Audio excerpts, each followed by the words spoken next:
Жалкич районунда чуркоо жолу, балдар ойноочу аянча, асфальтталган тротуар, жаш энелер үчүн бөлмө жана башка көптөгөн нерселер камтылган сейилбак ачылды.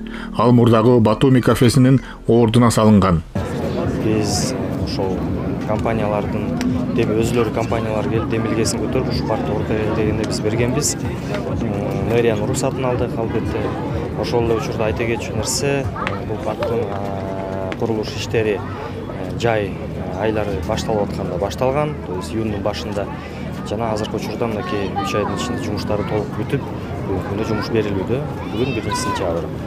Акча каражатын айтканда бул жол менен 20 миллион сомдой акча каражат кетти. Бюджеттен бир да сом кеткен жок.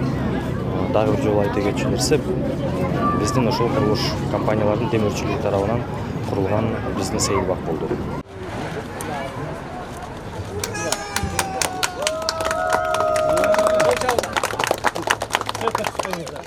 Сейилбак өлкөнүн эгемендүүлүк күнүнө жана Кара-Кыргыз автономиялуу облусунун түзүлгөндүгүнүн 100 жылдыгына утурлай ачылды. Кичи райондун тургундарынын айтымында, мындай эс алуу жайлары бул жерде биринчи жолу салынууда. Келип алып, аябай кубанып атабыз. Кечээнкү майрамга кубандык, бүгүнкү майрамга кубанып атабыз. Кудай буйруса шаарыбыз күндөн күнгө өркүндөп өсүп атат. Балдар ойноп жүрөт. Ушундай эле тынчтык болсун мамлекетибизде. Ушул жерде жашаган микрорайондогу эс алуучу жашаган жителдердин үчүн аябай жакшы болду. Эс алсын балдар ушул жерде. Шаарыбыз өнүгүп өссүн, Кыргызстан үчүн аябай жакшы кубанычтамын. Паркта суу ачкан балдарга Кудай өмүр берсин, ден соолук берсин, бакты берсин. İşlerinde omat düşsün, amin Allahu akbar. Бардык шарты менен ачылган эс алуу жайына шаардыктар ыраазы. Башкысы сейилбакты салууда сертификатталган курулуш материалдары колдонулган.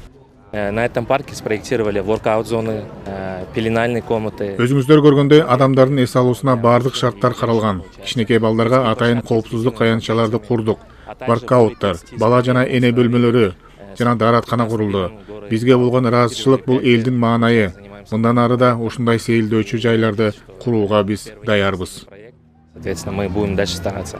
Аянттын курулушуна бардык жанындагы инфраструктурасы менен 20 миллион сомго жакын каражат жумшалды. Шаар жетекчилиги ошондой эле жыл аягына чейин Борбор калаанын жаңы коңуштарында жаңы эс алуу бакчаларды куруу пландалып жатканын белгиледи. Эрмек Күрөнкеев, Мээринбек Чусбек уулу, ЛТР Бишкек.